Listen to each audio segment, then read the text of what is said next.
Live digital TV देखे बर हमर फेसबुक पेज न्यूज़ 36 लाइव ला फॉलो करो और लाइक करो।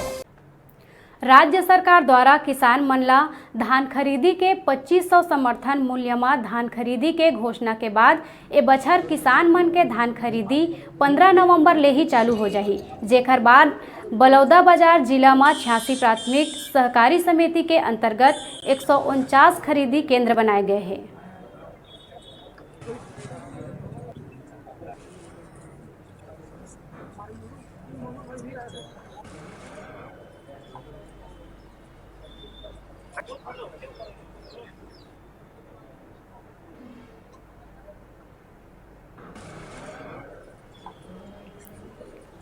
संबंध में प्रत्येक सोसाइटी वार जो हम लोग को तैयारियां प्रारंभिक देखनी है उसी के, क्योंकि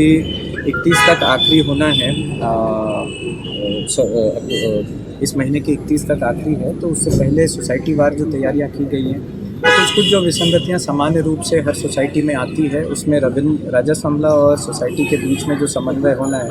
उसको स्थापित करने के लिहाज से आए हैं। त्रुटियां मिल रही हैं, उन त्रुटियों को पूरे अमले को समझाकर उसको सुधार करने के लिए एक अवसर दिया जा रहा है। आशा यही है कि ये लोग अपनी गलतियां समझकर उसको सुधार लेंगे। जितना मेहनत अभी करेंगे और धान खरीदी में उतना ही सरल होगा, जिससे कि धान खरीदी की पूरी प्रक्रिया नियम अनुरूप और न किसी